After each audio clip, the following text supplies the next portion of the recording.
I'm Mark Kelly in Mr. Saltwater Tank, and this is Mr. Saltwater Tank TV. Every saltwater tank I build has its own unique client wishes and its own unique challenges. The tank I'm about to show you was a client wanted their dream tank, and that included one that was easy to service because they hate hauling buckets. Now, before I could take on those wishes, I had to figure out one of the most important parts of a saltwater tank build: location, location, location. Initially, the client wanted to put the tank right here on the first story of their home, and in a way that made a lot of sense. The first story is comprised of a solid concrete slab, so we didn't have to worry about, will the floor hold the weight of the tank? However, looking over their home, I said, this is a downstairs home office. You're not going to want to come downstairs to sit in your office to relax and enjoy your reef tank. Why don't we put the tank on the second story of the home where you spend most of your time so that you can actually enjoy it?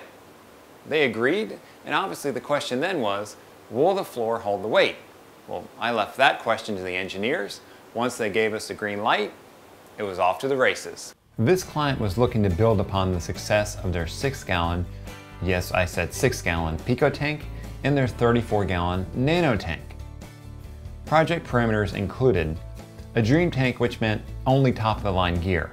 I was to accept no substitute or knockoff equipment. Easy to service. Since this tank was going to be on the second story of a townhome, hauling buckets upstairs was out of the question. Minimal fish. This client wanted a yellow tang and a couple gobies. That's it. Client's justification: forget fish, I want more corals. A narrower tank. This tank was going to sit right next to a natural walkway in the house, so it couldn't be wider than 22 inches. To really make the tank an upgrade and to get the water volume we wanted, a 72 by 22 by 30 inch tank was selected. That comes out to about 206 gallons. Planet Aquariums built the tank, and it was built, well, like a tank. I don't think it could have survived dropping though, which almost happened right here. Let's see that again in super slow motion. No! Seeing that the movers were tired, I told them to take a break while I held the tank in place by sitting on it. Yes, sitting on it. I told you it was built like a tank. No worries about breaking this tank. It's solid. After a short breather, the tank was back in place and the real fun of plumbing the tank began. Besides wanting a beautiful reef tank that was also easy to service, the client was particularly concerned about water getting loose around the tank, especially since this tank was going to be on the second story of their home. To put in some security measures, well, I put down a PVC tray underneath the sump to catch any spills. And then to bump it up a notch, well, I put a floor drain in the PVC tray, so any water that happens to get loose in the tray is going to drain away right into the home sewage system. And to bump it up another notch, I put an emergency overflow in the sump as well, just in case. Of course, if any water does happen to get in the PVC tray, I've got a water on floor sensor in there. The Apex is going to sense the water, let the client know, and let me know as well. A little bit of insurance goes a long way around a saltwater tank. A My Reef Creations sump was designed for the tank, as well as a separate refugium. A Bubble King Double Cone 200 was chosen to handle the bulk of the nutrient export, and there are separate media reactors for GFO and activated carbon. With the tank built, I let the woodworkers do their thing. I returned 4 months later to find this.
For lighting this reef tank, I wanted to go with an LED fixture that I know and trust, and the client requested that I mix it up a little bit.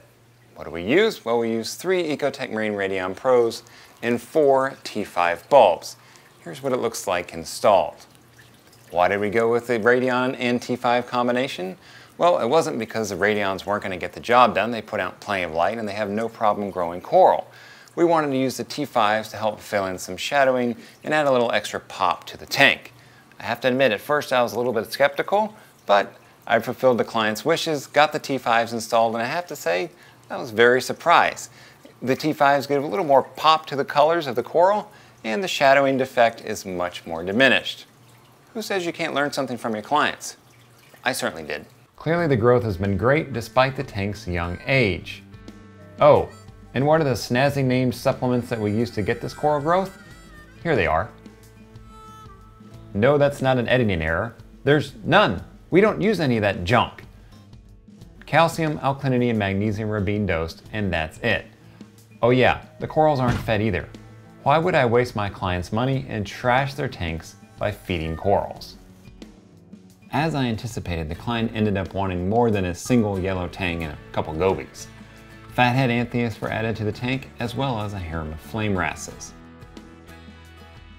I'm also happy to report that a pair of Bangai cardinals are in the tank, and they've just had their first successful batch of babies. The end result is a thriving reef tank that grows corals, even hard corals like crazy at only 4 months of age, and you get it all right here in the main living area of the house where the client can enjoy it.